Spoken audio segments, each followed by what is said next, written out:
Hi, Wes Schaeffer, the Sales Whisperer here. Thank you for checking out this video. I want to cover what I like to call the 7 deadly sins of selling.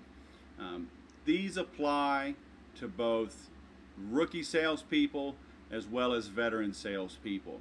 These are what I have seen over my 15 plus years of selling, direct selling, complex selling, sales training, general manager.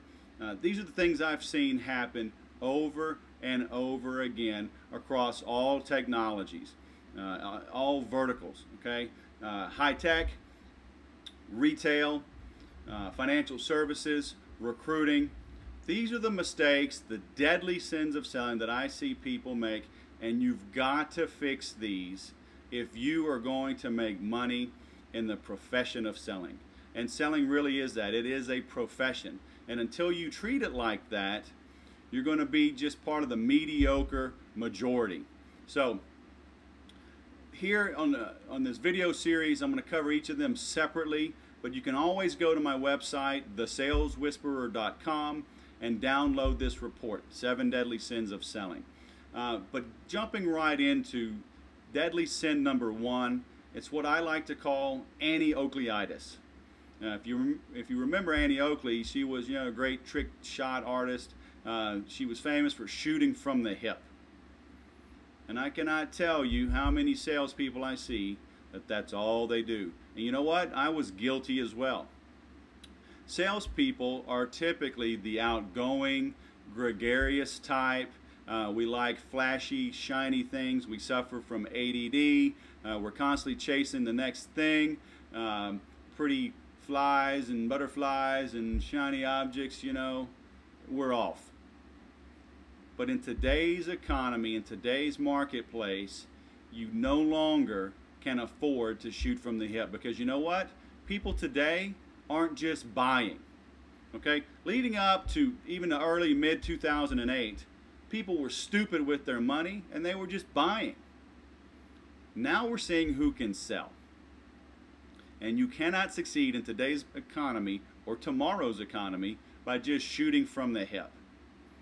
The more processes you can build into your selling situation, the more successful you will be. Now this takes work, okay? But what do you measure? Everything. You measure your prospecting calls. You measure your networking events, the talks you give, the papers you write. You measure everything. Most salespeople, though, don't know where to begin. You have to get started now, though, to overcome this number 1 of the deadly sins. I've spent time with Michael Gerber, the author of the E-Myth series, and what a powerful individual this guy is. But he really drives home the point of what Ray Kroc did with the McDonald's brothers right here in Southern California. And what he did was build processes. Ray Kroc never worked in a McDonald's. He was given the rights, the franchise rights to McDonald's. And he went back. He was selling these shake mixers. And these McDonald's brothers had 8 of them going. So he wanted to figure out a process for other stores to basically make more shakes, so he could make more money selling these mixers.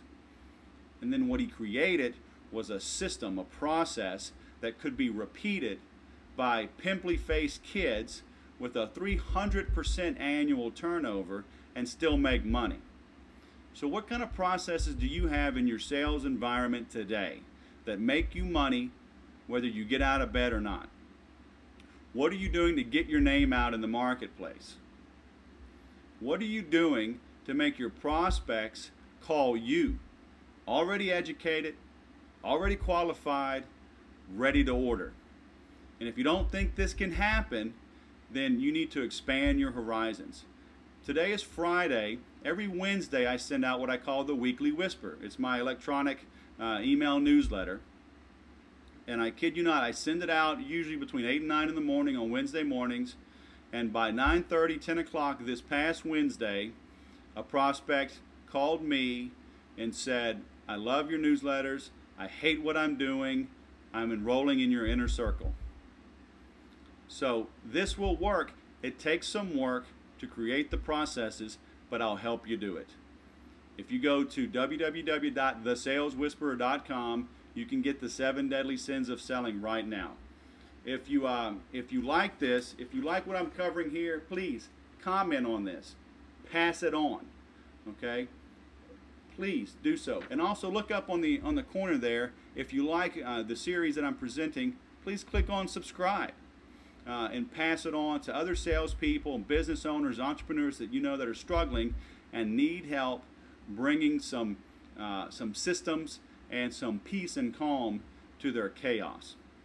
So this is Wes Schaeffer, the Sales Whisperer, reminding you that life is too short for follow-up calls.